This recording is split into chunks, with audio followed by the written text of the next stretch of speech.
Good morning, students. Welcome to the EVS class. Today, we are starting the portion of civics. You are studying environmental studies, in which the subject is divided into science and social science. So, science chapters we have seen in the earlier chapters, then we have taken up the geography chapters, then you have read history chapters. Now, the portion what we are starting is civics portion. What is civics? Civics को हिंदी में कहते हैं बच्चों नागरिक शास्त्र. आप सब भारत के नागरिक हैं, आप सब भारत देश में जन्मे हैं. तो अगर आप भारत के नागरिक हैं, बाई बर्थ आपको ये नागरिकता मिली है, और ये नागरिकता जो आपको मिली है तो आपके देश के प्रति बहुत सारे फ़र्ज़ हैं, कर्तव्य हैं और बहुत सारे आपके अधिकार हैं. ये सारे अधिकार कर्तव्य जिनकी बातें मैं कर रही हूँ, ये सब हमारे कॉन्स्टिट्यूशन में लिखे हैं. ठीक है, कॉन्स्टिट्यूशन को हिंदी में कहते हैं संविधान. तो इस चैप्टर में अभी मैं जब एक्सप्लेन करना स्टार्ट करूँगी तो आप समझते जाएंगे. तो बेसिकली आप अपने बारे में इस चैप्टर में पढ़ेंगे कि आपकी एग्जिस्टेंस क्या है, अगर आप इस देश के नागरिक हैं तो आपके पास क्या क्या बेनिफिट्स हैं, क्या क्या राइट्स हैं, क्या क्या ड्यूटीज़ हैं आपकी. तो ये सब के बारे में जब हम पढ़ते हैं, नागरिकों के बारे में जब हम पढ़ते हैं, तो हिंदी में कहते हैं इसे नागरिक शास्त्र, हिंदी में से कहते हैं सिविक्स. सिविक्स यानी सिविल सोसाइटी. जो हम जिस समाज में रहते हैं उसको सभ्य समाज कहते हैं. उस सभ्य समाज के बारे में जब हमें पढ़ना होता है तो हम सिविक्स के बारे में पढ़ते हैं. तो हमारा चैप्टर है बर्थ ऑफ अ नेशन, यानी एक राष्ट्र का जन्म. इस चैप्टर में हम क्या पढ़ेंगे? Changes that took place in our country after independence, यानी जब हमारा देश आज़ाद हुआ तो उसके बाद हमारे देश में क्या क्या परिवर्तन आए. Forms of government in India, Bharat में किस प्रकार की सरकार है. और थर्ड पॉइंट आवर कॉन्स्टिट्यूशन, यानी हमारा संविधान. तो let us start the reading part and then I will explain the chapter. India became free on 15th of August 1947. The country was still facing a lot of problem. There was still some states against joining the Indian nation. Also, there was a challenge before the leaders to decide on the form of government, the duties and rights of the people, and the laws to be followed by the people. तो ये हम सबको पता है कि हमारा देश 15 अगस्त 1947 को आज़ाद हुआ था. 15 अगस्त को हम लोग इंडिपेंडेंस डे के रूप में बनाते हैं. बहुत सारे बच्चे कंफ्यूज हो जाते हैं 15 अगस्त और 26 जनवरी में. तो पहला सबसे इंपॉर्टेंट पॉइंट यही है कि 15 अगस्त हमारा इंडिपेंडेंस डे है. इस दिन हम आज़ाद हुए थे. 26 ऑफ जनवरी की जो रेलिवेंसी है वो इसलिए है क्योंकि उस दिन हमने अपने संविधान को एक्सेप्ट किया था. ओके, उसके बारे में भी अभी आगे बताऊंगी. तो जब हमारा देश आज़ाद हुआ तो देश में बहुत सारी समस्याएं चल रही थी. बहुत सारे ऐसे स्टेट्स थे, राज्य थे जो इंडियन नेशन में जॉइन होना चाहते थे. उसी तरीके से बहुत सारे प्रॉब्लम ये थी कि सरकार किस तरीके की बनाई जाए जिससे जनता का सबसे ज़्यादा फ़ायदा हो. हमारे जो नागरिक हैं, जो लोग हमारे देश में रह रहे थे, उनके क्या कर्तव्य होने चाहिए, उनके क्या अधिकार होने चाहिए, और कौन कौन से नियम कानून अपने देश में फॉलो अप करने चाहिए. तो जब इतने सारी समस्याएं उठी तो ये चीज़ हुआ कि हमें एक ऐसी रूपरेखा बनानी चाहिए, एक ऐसा स्ट्रक्चर क्रिएट करना चाहिए जहाँ से हमें सारे रूल्स एंड रेगुलेशंस, नियम कानून समझ में आते रहें और जिसको हम अपना बेस यानी आधार बनाकर चीज़ों को समझते रहें. तो the topic is our constitution. Constitution word जो है बच्चों, कॉन्स्टिट्यूट वर्ड से आता है. कॉन्स्टिट्यूट यानी निर्माण करना, यानी बनाना, क्रिएट करना. हिंदी में कहते हैं संविधान, यानी समान विधान. विधान यानी नियम. तो ऐसे रूल्स एंड रेगुलेशंस जो देश का हर नागरिक फॉलो करे और जो सबके ऊपर अप्लाई होता है. ठीक है, तो दो बातें याद रखिए. कॉन्स्टिट्यूशन कॉन्स्टिट्यूट करने से बना है, कॉन्स्टिट्यूट यानी रचना करना, और हिंदी में संविधान यानी समान नियम. The leaders decided to form a constituent assembly to prepare a draft of the constitution. It was prescribed by Dr. Rajendra Prasad, our first president. The chairman of the drafting committee was chosen as Dr. B.R. Ambedkar. तो जो हमारे नेता थे उन्होंने एक संविधान सभा का गठन किया. संविधान सभा का गठन इसलिए किया गया कि ताकि वो जो लोग हैं उसमें वो मिलके एक संविधान की रचना कर पाएँ, एक ड्राफ्ट तैयार करें जैसे आप जो बुक आप पढ़ रहे हैं, ये किताब आपके हाथ में सिर्फ ऐसे ही नहीं आ गई। छपने के पहले एक हैंड रिटन तरीके से उसको लिखा जाता है, तैयार किया जाता है, फिर जब सारे फ्लॉज एंड एरर्स चेक हो जाते हैं तब ये किताब के फॉर्म में आपके हाथ में आती है। इसी तरीके से संविधान सभा ने मिलकर एक ड्राफ्ट बनाना शुरू किया, हैंड रिटन, जिसमें सारे नियम कानून डालने शुरू किए गए। उसके ऊपर सारे नेताओं के विचार आते थे, बहस होती थी, और जब सबकी सहमति होती थी किसी बात पे, तब उस नियम को उस ड्राफ्टिंग पेपर्स पे लिख लिया जाता था। तो ये जो सभा बनी, इसकी अध्यक्षता किसने की? डॉक्टर राजेंद्र प्रसाद ने। ठीक है, हमारे ये प्रथम राष्ट्रपति थे डॉक्टर राजेंद्र प्रसाद। ये याद रखिए, ये सिर्फ यही नहीं, आपके जनरल नॉलेज का एक बहुत इंपॉर्टेंट पॉइंट है कि हमारा पहला प्रेसिडेंट कौन था? Doctor Rajendra Prasad. The chairman of the drafting committee was chosen as doctor B.R. Ambedkar. यानी जो हमारी ड्राफ्टिंग कमेटी बनी थी, यानी जो लोग मिलकर लिख रहे थे बच्चों, कॉन्स्टिट्यूएंट असेंबली जो बनी थी उसमें बहुत सारे छोटे छोटे कमेटी बनी थी जिनका काम अलग अलग था। ठीक है, जैसे हिंदी में बहुत सारी चीज़ें पढ़ सकते हैं आप, प्रारूप समिति, झंडा समिति, कैबिनेट समिति, तो ऐसी बहुत सारी चीज़ें थी। तो इसमें मेन जो था, जो आपके लेवल पे समझने लायक चीज़ें हैं, वो है अभी सिर्फ ड्राफ्टिंग कमेटी, जिन्होंने कॉन्स्टिट्यूशन का ड्राफ्टिंग किया था। उसके अध्यक्ष थे डॉक्टर B.R. अम्बेडकर। अध्यक्ष क्या थे? चेयरमैन थे। ठीक है, डॉक्टर B.R. अम्बेडकर के बारे में आपको पता होना चाहिए कि ये हमारे संविधान के निर्माता हैं। इनको ही संविधान का जनक यानी फादर ऑफ कॉन्स्टिट्यूशन कहा जाता है।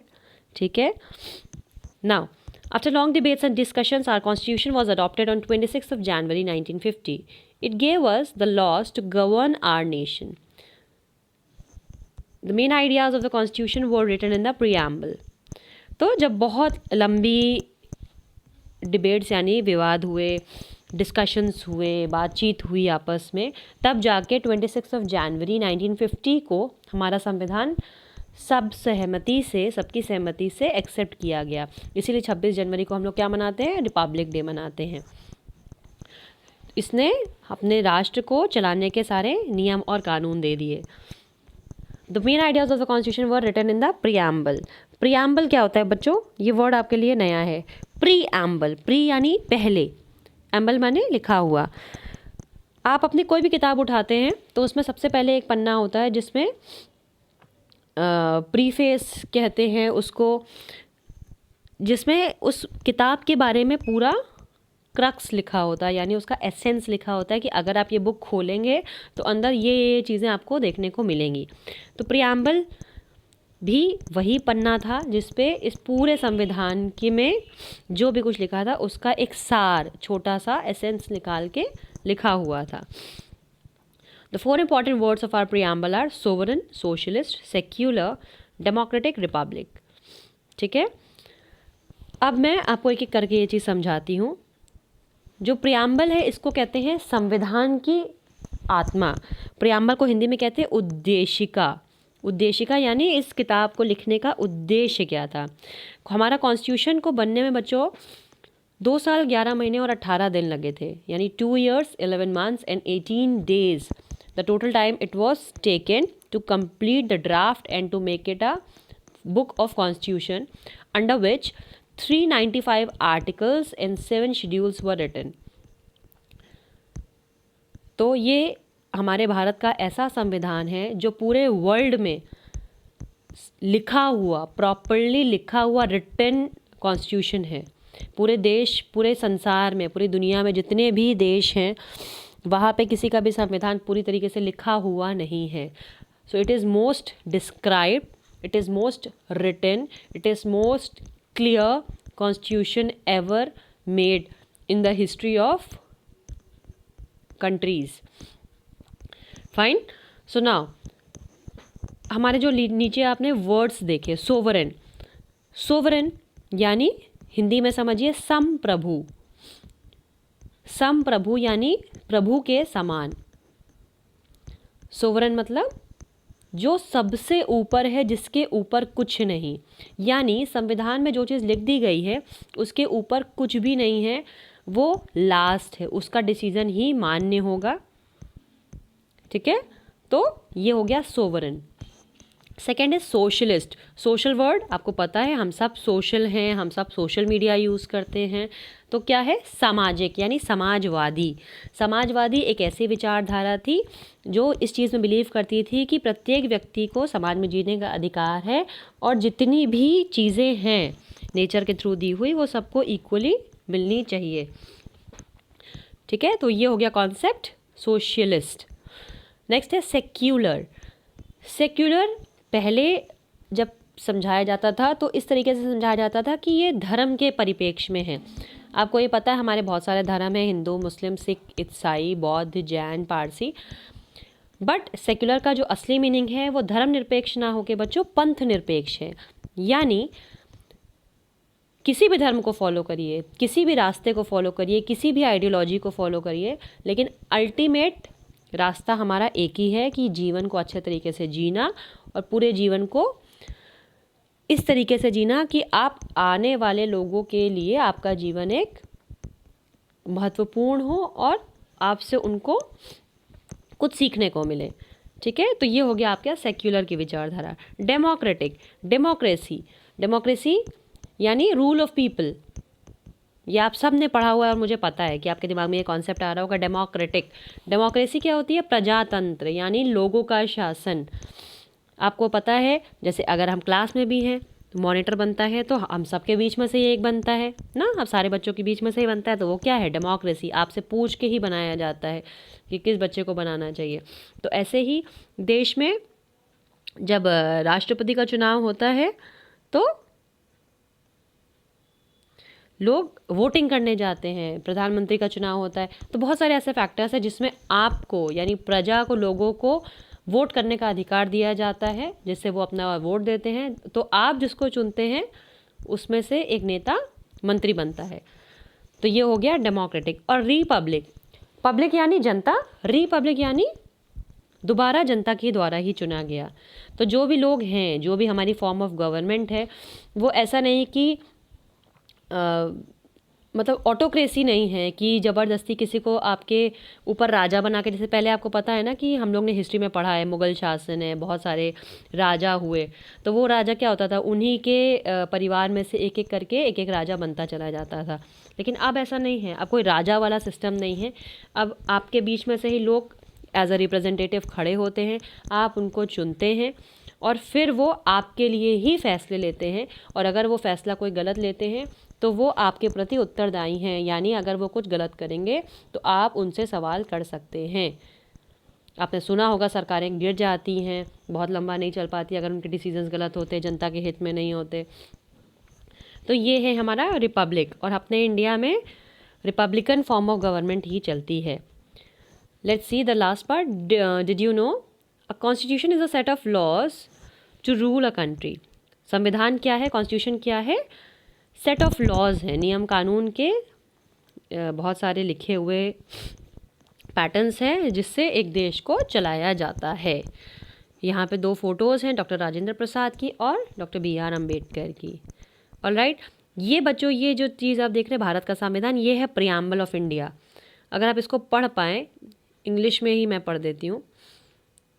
We the people of India having solemnly resolved to constitute India into a sovereign, democratic republic, इसमें से कुछ वर्ड्स गायब हैं जो कि होने चाहिए, sovereign, socialist, democratic, Republic, and to secure to all its citizens justice, social, economic and political, liberty of thought, expression, belief, faith and worship, equality of status and of opportunity, and to protect among them all fraternity amongst the dignity of the individual and the unity of the nation. In our constitution, constituent assembly do hereby 26th day of November 1949 do hereby adopt, enact and give to ourselves this constitution. ये हमारा preamble है।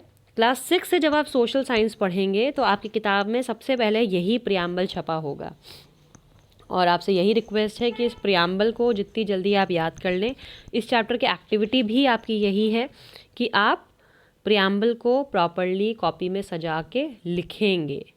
ठीक है, चाहे हिंदी चाहे English, जो भी आपको पसंद हो। आनी आपको दोनों चाहिए तो आपको प्रिपेयर करिए। आगे जो भी है नेक्स्ट वीडियो में देखते हैं।